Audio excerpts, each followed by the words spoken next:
Bonjour. Bonjour. Grégory. Yann Cédric. Enchanté. Bonjour, c'est Bruno. Grégory. Enchanté. Bonjour, c'est Mathieu. Yann Cédric. Enchanté. Bonjour, c'est Mathieu. Comment? Enchanté. Bonjour, Kaïla. Bonjour, c'est Mathieu. Équipe numéro 4, cas de finance, niveau universitaire. Je fais la lecture des règlements puis vous pourrez commencer votre présentation après la présentation des juges. Le temps commence dès que l'un de vous débute la présentation. La durée de la présentation doit se situer entre 15 et 20 minutes. Une pénalité d'un point par 30 secondes manquantes vous sera imposée. Le décompte du temps vous sera indiqué à l'aide des cartons lorsqu'il restera 10 minutes, 5 minutes, 1 minute et 30 secondes. Le décompte des 10 dernières secondes sera effectué à l'aide de mes mains. La présentation sera alors terminée. Les juges auront droit à une période de questions d'une durée maximale de 5 minutes. J'invite maintenant les juges à se présenter. Bonjour, moi c'est Grégory Félicie, je travaille chez EY en audit des systèmes informatiques, donc je suis audit TI. Bonjour, moi c'est Zachary aussi, je travaille chez Raymond Chabot Grant Thornton comme analyste en évaluation d'entreprise. Bonjour, Mathieu Bertillon de la Banque de développement du Canada. Je travaille là-bas comme directeur de compte. Dans le cadre de la présentation, mon collègue Cédric va être M. Wall. Je serai un de ses partenaires d'affaires et M. Grégory sera un partenaire financier aussi dans le dossier. Donc, quand vous êtes prêts à y aller, on est connu. Okay. Bonjour messieurs. Donc nous sommes l'équipe en charge de faire l'évaluation de l'entreprise.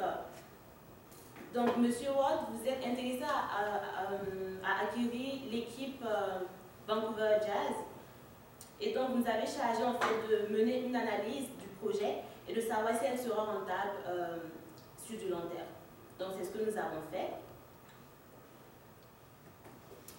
Alors, pour commencer, on va vous présenter l'entreprise de façon générale. L'entreprise, elle s'appelle Vancouver Jazz.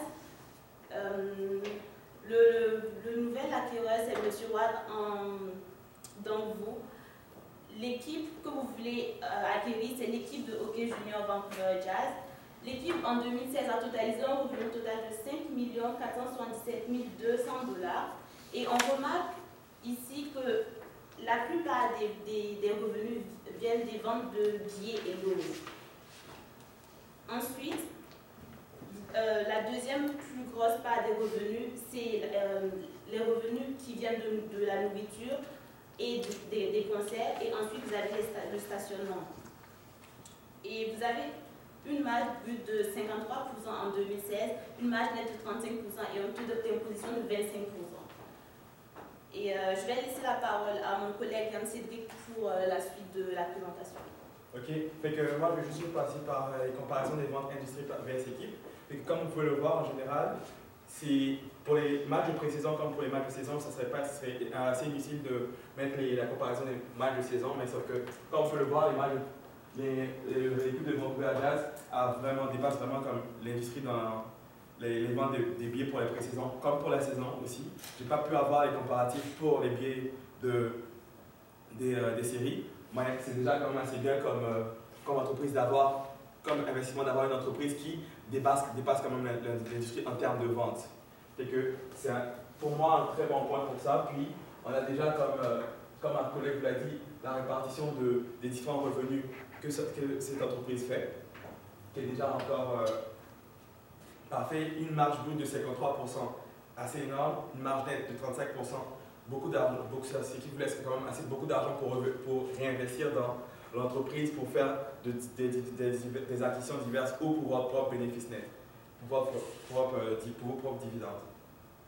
Sinon, ensuite, nous allons passer à une analyse plus qualitative de l'entreprise.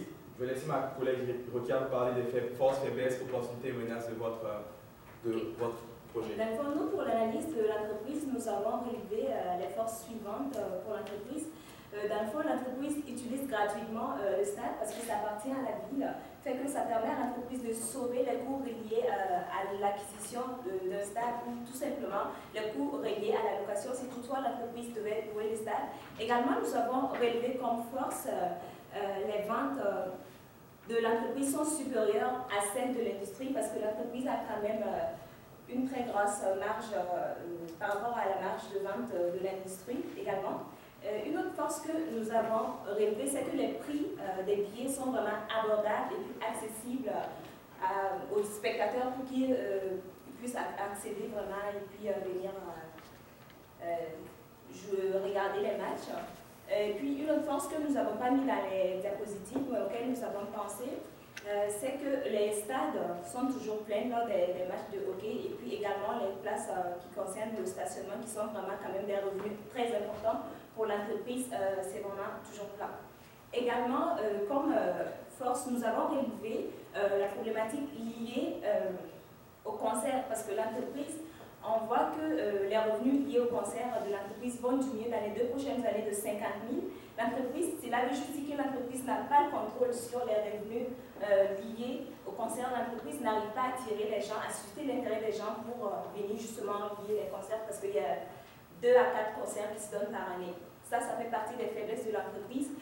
Comme opportunité, nous avons relevé comme les revenus supplémentaires que l'entreprise pourra acquérir pour le stationnement. Dans le fond, le stationnement, il y a 10 000 places dans le stade, donc on s'entend qu'il y a 10 000 spectateurs qui vont venir regarder le match, alors que le stade dispose juste de 1500 stationnements, 1500 places de stationnement qui sont louées à 5 $ par place. Donc l'entreprise, c'est une opportunité pour l'entreprise d'augmenter justement ce revenu pour augmenter les revenus liés au stationnement.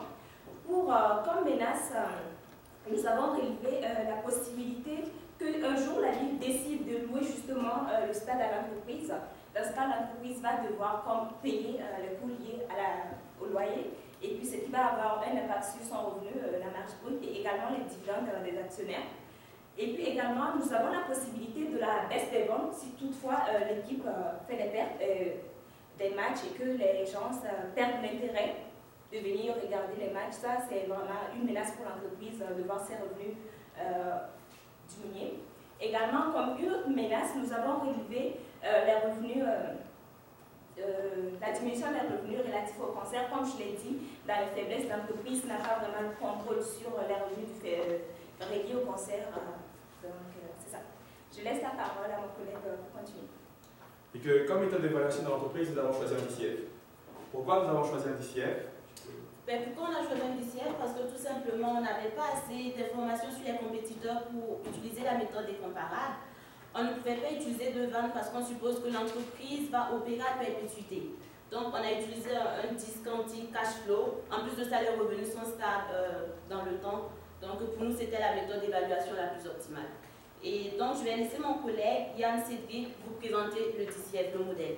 Ouais, comment ça marche le DCF? Qu'est-ce qu'on a fait? On actualise les flux futurs de l'entreprise afin de trouver la valeur actuelle. Qu'est-ce qu'on a les flux futurs? Les flux futurs, c'est les flux qui vont rester après avoir payé toutes les dépenses, les dépenses d'exploitation, les dépenses administratives, et ici, les dépenses, disons. Et l'hypothèse, excusez-moi, du DCF, qu'est-ce que nous avons choisi comme hypothèse? On a pris des revenus. Concernant la revenu, on a fait une croissance des revenus en fonction de la moyenne des récentes années. Nous avons vu en fait que les récentes années, c'est les revenus, je vais vous expliquer comment on les a calculés. C'est que on a pris le revenu par biais pour différents pré-saison, saison et série. Nous avons calculé par exemple le taux moyen de croissance de ces biais-là pour différentes parties de la saison. Ensuite, nous avons calculé aussi les loges, le coût des loges qui étaient assez stable, vu qu'elles étaient assez stables. Puis ensuite, nous avons déduit aussi les loges qui ne sont pas louées. Fait que nous avons ensuite trouvé un taux de croissance moyen qui se retrouve en moyenne de 0 à 1%. Parce que comme nous l'avons vu aussi, il y avait une baisse en 2015 et 2016 de la vente des biens, mais nous croyons que ça pourrait remonter, ça va se situer entre 0 et 1%. Sinon, si c'est de manière très optimiste, ça pourrait être à 1,5%, mais moins de 2%, je trouve, pour l'augmentation des biens. Pourquoi aussi nous trouvons que le taux va varier entre 0 et 1%? C'est parce que dans les premières années des ventes des biens, quand l'engouement pour le hockey a commencé à avoir le vent en poupe dans la ville, il y a eu une croissance nette des ventes, puis ensuite ça s'est stabilisé un peu plus. C'est que nous croyons que le chiffre de 0 à 1% pour un scénario normal et de 1,5% pour un scénario très optimiste est parfait. Concernant les dépenses pour les salaires, nous avons pris un pourcentage stable des revenus totaux. Parce que nous pensons que si plus l'entreprise fait de revenus concernant lors des matchs, plus il y aura du monde à payer, plus le salaire augmente. Fait que le salaire est resté aux alentours de 30% ces 2 dernières années, entre 29 et 30%, fait que nous avons choisi de le garder quand même à la moyenne des 2 dernières années. Concernant les taxes et assurances, nous avons pensé qu'elles devraient être stables dans le temps parce qu'elles ont été les 2 dernières années. La seule chose que nous avons augmenté à l'inflation, c'était les entretiens et les réparations. Parce qu'en général, oui, nous pensons que c'est des dépenses qui augmentent à l'inflation. Ensuite, concernant les taxes, nous avons calculé les taxes sur les 2 dernières années et nous avons trouvé aussi qu'elles étaient autour de 25%. Et que nous trouvons assez raisonnable pour nous d'avoir un taux de taxation pour l'entreprise aux alentours de 25%. Et comme M. Wald, comme vous le savez, votre taux de rendement que nous avons soumis est de 10%, et que ça nous a servi dans le calcul de nos valeurs actualisées. Qu'est-ce que je pourrais dire encore concernant les hypothèses? Ouais, c'est pas mal ça. Sinon, ça c'est la présentation des revenus du DCF. Comme vous pouvez le voir, nous avons de 2015 à 2016 et de 2017 à 2021, c'est les revenus projetés que nous avons trouvés. Fait que nous voyons, comme vous le voyez, c'est vraiment une moyenne des 2 dernières années, des deux dernières années que nous avons pris pour les DCF. Fait que ça devrait rester aux alentours de 0%. C'est ce que nous pensons, vu que ça a été assez stable ces 2 dernières années aux alentours de 1%, et la dernière année, il y a eu une baisse de moins 9%, et que, moins 0,9%, excusez-moi, et que nous pensons que ça devrait rester dans cette fourchette-là pour le scénario le plus, disons que ça c'est notre scénario, nous avons choisi de présenter le scénario le plus, excusez-moi, On a été très conservateur. le scénario le plus conservateur, disons. C'est que pour le scénario le plus conservateur, ça devrait se poser aux alentours de 0 et maximum 0,5%, mais vraiment, vraiment très stable. Et comme vous pouvez le voir, les coûts de stationnement aussi, nous avons choisi de les garder stables en fonction des revenus. C'est que les coûts de stationnement, en général, nous avons remarqué qu'ils étaient de 5,29% en fonction des revenus totaux pour 2015 et 2016, et que nous avons choisi de les garder stables dans le temps en fonction des revenus. Et les coûts de la nourriture et des concerts, comme vous pouvez le voir, les 2 prochaines années, il y aura vraiment une grosse baisse par rapport au coût des concerts de $50 000, et que ça se traduit là. Ce qui est aussi, nous avons choisi de le mettre comme menace parce que, pourquoi nous avons choisi de le faire, c'est parce que les concerts et restaurants, c'est nos deuxièmes sources de revenus. Et que s'il y a une si grosse baisse, il faudrait qu'on puisse pallier cette baisse-là quelque part. Et que c'est vraiment une menace pour l'entreprise. Donc, le growth rate, c'est-à-dire le taux de croissance du total des revenus, devrait se situer entre moins 1% pour les premières années, puis avoir quand même un certain pic à un moment, mais dans l'ensemble, si on devrait prendre un CHGR pour les 5 prochaines années, il devrait se situer autour de 0%.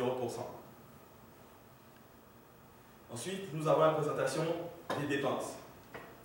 Nous avons choisi, comme je vous le disais, de garder le pourcentage des salaires en fonction des revenus, c'est-à-dire aux alentours de 30%, de garder les taxes et assurances stables en fonction des revenus. Les entretiens et réparations seront souvent croître de 2% au coût de l'inflation à partir de 2018 à 2021. Et les impôts, c'est pareil, les impôts sont pareils, c'est-à-dire c'est 25% après le résultat avant impôt. Fait que tout ça nous a permis de calculer le résultat net. Le résultat net, et pour le DCF, qu'est-ce qu'il faut? C'est de calculer, d'avoir le résultat net ou le EBIT. Le EBIT, c'est le bénéfice avant impôt, avant taxes et impôts. Et ensuite, d'enlever les coûts de dépréciation, d'ajouter les coûts de dépréciation, les coûts de CAPEX et le net working capital. Cependant, ici, nous n'avons pas choisi de ne pas avoir de coûts de dépréciation et de coûts de CAPEX parce qu'il n'y en a pas. Le stade ne nous appartient pas. Fait qu'il n'y a pas de coût de CAPEX ni de coût de dépréciation. Le net working capital, il est inexistant parce que nous n'avons pas de dette à long terme. Nous n'avons pas de dette à court terme, excusez-moi. Nous n'avons pas de passif à court terme dans le sens que les salaires sont payés à partir des revenus directs que nous tirons de nos matchs, de la vente de nos tickets ou de la vente de nos tickets ou de la vente de nos tickets ou des revenus de stationnement. Fait que nous avons choisi de partir directement avec le résultat avant impôt pour calculer les free cash flow. C'est-à-dire nous avons pris le free cash flow, enlevé l'impôt, c'est-à-dire le résultat avant impôt fois 1 moins le coût d'imposition. C'est ce qui nous donnait notre free cash flow.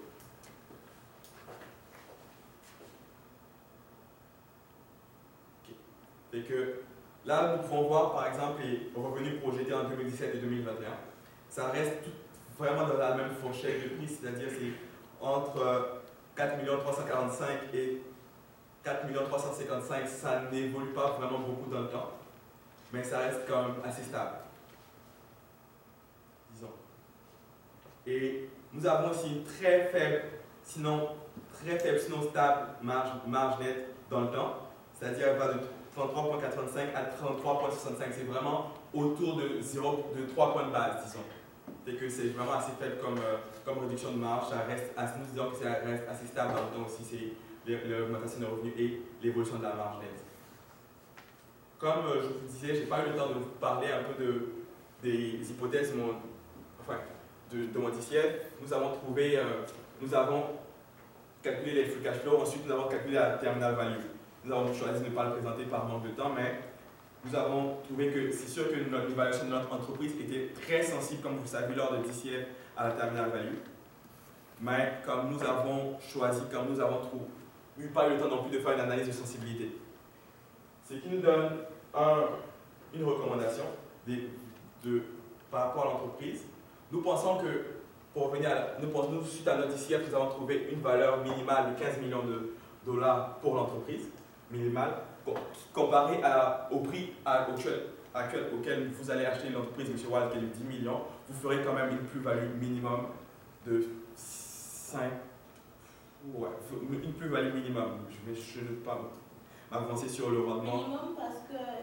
Minimum parce qu'on a été très conservateur. Très conservateur, c'est vraiment.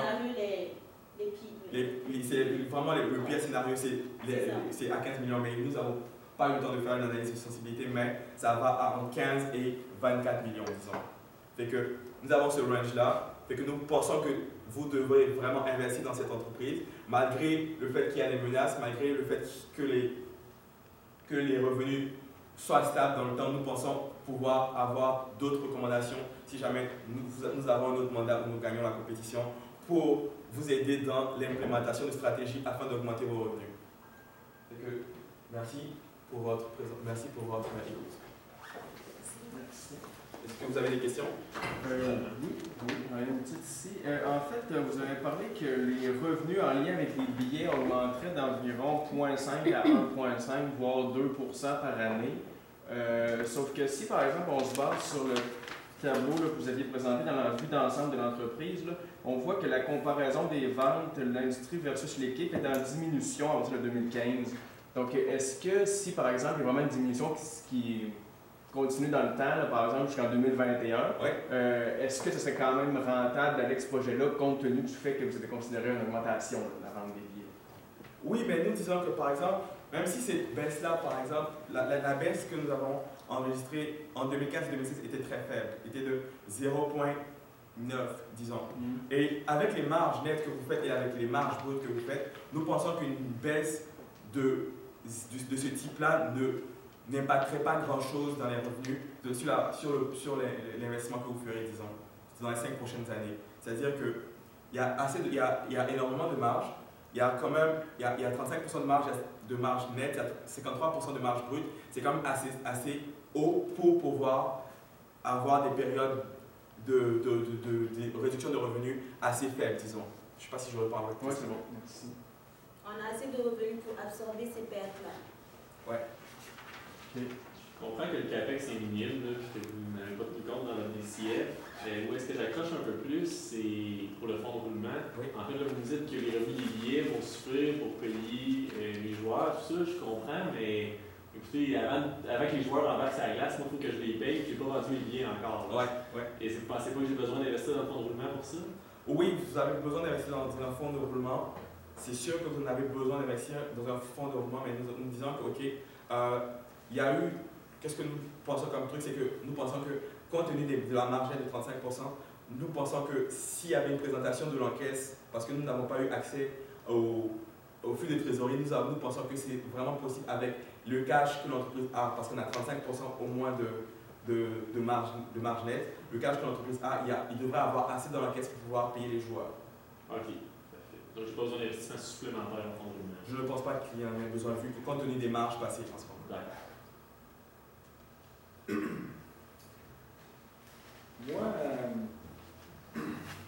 Moi j'aimerais savoir, je vois le 15 millions, puis je me demande pourquoi le vendeur me vend ça 10.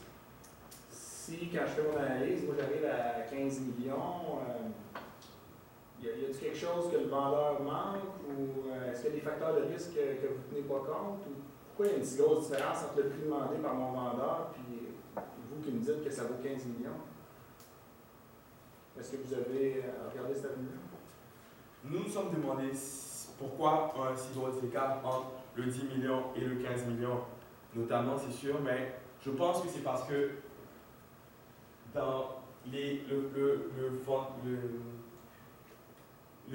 facteurs de risque que nous avons remarqué, c'est peut-être la baisse des revenus, mais c'est une baisse minime, et peut-être que ça a été sous-évalué par la personne qui voulait la vendre, parce que la personne n'a pas vraiment de gros coûts à mettre dans la location du stade, ni dans des investissements énormes dans le CAPEX.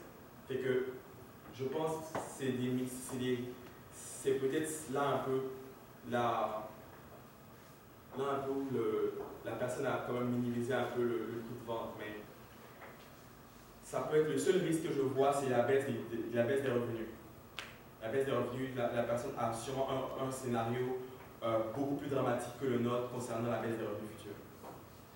Là, vous avez fait une analyse exhaustive là, des flux monétaires dans le futur que vous prévoyez. Là, moi, si je regarde les résultats des 2 dernières années, je vois que c'est très, très, très variable. Non seulement les ventes ont vraiment chuté, mais les coûts d'entretien ont vraiment diminué entre autres au cours de la dernière année. Comment est-ce que vous avez tenu compte de cette variation-là pour vos prévisions futures? Les coûts de vente, nous avons entendu que ces coûts-là étaient entre 175 000 et 300 000 $. Ben, compte tenu du fait que ces coûts-là ont baissé de 600 000 à 200 000 de l'année de 2015 à 2016, nous avons dit, OK, on va aller de manière très agressive, c'est-à-dire on va aller à la bande supérieure de ce qu'on nous a donné. Et que les coûts d'entretien, nous avons choisi de les mettre à 300 000 $ parce que nous nous sommes dit, OK, c'est sûr qu'il y a eu un problème et que peut-être en 2015, il y a eu beaucoup, en 2016, il y en a eu beaucoup moins, mais en 2015, il y en a eu beaucoup plus. Fait qu'on va choisir d'aller à la bande supérieure totalement. Fait que nous sommes mis à 300 000, ce qui était la bande supérieure que nous avons eu de l'énoncé dans les chiffres que nous avons reçus. Nous nous sommes posé la même question que vous. On ne comprenait pas vraiment pourquoi en 2015 ils avaient eu des frais de 600 000 $, comparé à 2015, ce n'était que 270 000 $. Mais dans l'énoncé, on a dit que les frais varient entre 175 000 et 300 000. On a préféré y aller avec la borne supérieure de 300 000, mais honnêtement, ce n'est pas écrit dans l'énoncé pourquoi en 2015 c'était aussi élevé. Sinon, on l'aurait mentionné. Sur le savoir, je pense qu'il faudrait voir peut-être dans les dépenses, il faudrait vraiment faire une analyse du terrain, ou ce qui est des dépenses qui ont été faites dans le terrain, si c'est des coûts de rénovation du terrain total. En 2015, savoir un peu poser des questions, faire de la due diligence un peu sur le terrain, parce que c'est pas ce qui pourrait se refléter directement tout ne se reflète pas directement dans les financials. Il faudrait aller sur le terrain, poser des questions aux gens, faire de la due diligence comme on le dit dans la liste. Sinon, également, c'est une information qui va se trouver dans les états financiers qui est probablement engloutie dans les FGF de l'entreprise, que vous allez pouvoir prendre les détails et puis les reçus pour savoir qu'est-ce qui s'est passé réellement en 2015 pour que les coûts d'entretien et réparation soient vraiment aussi élevés par rapport à 2016. Ça également, vous pouvez avoir accès à l'information dans les états financiers de l'entreprise. Aviez-vous d'autres questions? Ça va. Merci. Merci. Merci beaucoup. Merci.